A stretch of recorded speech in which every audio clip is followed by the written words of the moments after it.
Hi everybody, this is Jim Hogan, and in this video we're going to talk about government rights, so stay tuned.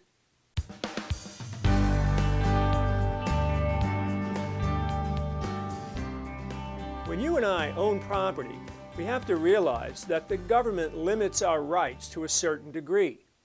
We can remember what these four major rights the government has by the acronym PEAT, P-E-T-E, which stands for Police Power, Eminent Domain, Taxation, and Escheat. So let's take a look at each one of these separately. First is the police power. This is the broadest power that the government has. This is the power to enact laws for the health, safety, and welfare of the public. So there are many laws, like simply the police department, fire department, sanitation department, health department. But in reality, all the laws out there, or most of the laws, are enacted by the legislatures for the health, safety, and welfare of the public. Relating to real estate, zoning is one of the most common, as well as building codes. So zoning ordinances are an exercise of the police power limiting the use of our property. Zoning will set height restrictions, zoning will set setbacks, in other words, the distances from the lot line where we can build, and occupancy rates and so on. Building codes, of course, also establish the criteria, the minimum criteria at which a building might be built. So that's the police power, very broad power. The next one is eminent domain. Eminent domain is the right of the government to take private property for public use with compensation. Now, this actually comes about through the Fifth Amendment of the U.S. Constitution. And the process of taking a property through eminent domain is called condemnation. So what are some examples where eminent domain might be exercised? How about street widening or new roads being taken across public property? Or how about state universities, for example, expanding out into surrounding neighborhoods? They do so oftentimes through eminent domain.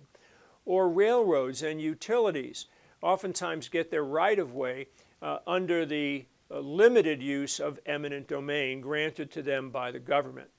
In fact, here in 2017, there's talk about building a border wall between the United States and Mexico, and in many instances that wall would be on private property, and in order to acquire that property for the wall, the government might have to exercise eminent domain.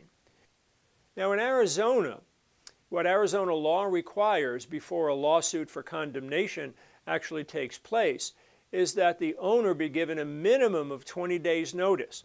And in that notice, they have to be given a written offer.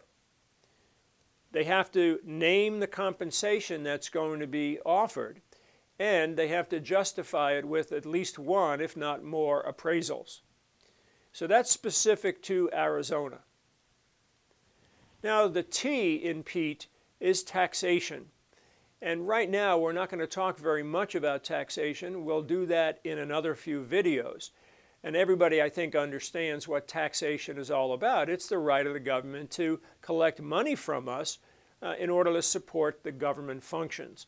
And we'll talk about taxation in various ways later on in other videos. The final E in PEAT is escheat. Now this is probably a new term to just about everybody. What escheat means is reversion of property to the state due to a lack of heirs. So let's say someone dies without a will and they have no descendants, no blood relatives whatsoever.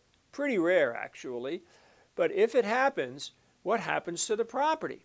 Well, that person's property would eventually revert to the state. It takes many years for this to happen, but the concept is that all property at one time emanated from the state. So if there's no will and no heirs, the property would then revert to the state due to this or through this doctrine of escheat. It's also a great word for Scrabble. You know, a lot of people have never heard of the word. It's got 3 vowels, so it's one you might try using in your Scrabble competitions. So let's review for just a second. What's the acronym we're talking about when we get into the government limitations? It's PEAT, Police Power, Eminent Domain, taxation, and the last one, escheat. Now, one of the things that might be considered to be the opposite of eminent domain is a dedication. So let's talk about that.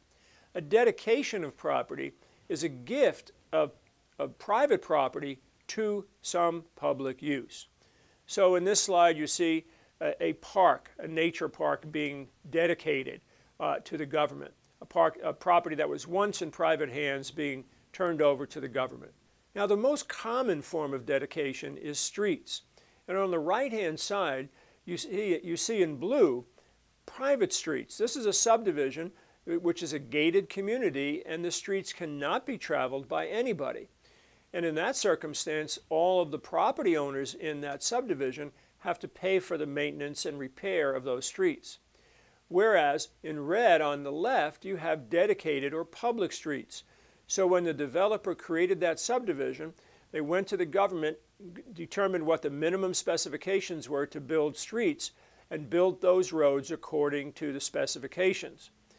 And when the streets were completed, the government accepted that dedication of those streets, so these are now public streets.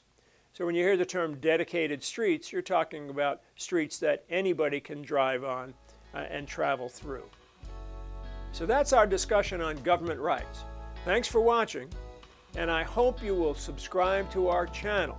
You can do so by clicking the link. That way, you'll be sure to get any immediate updates on future videos. We'll see you in the next video.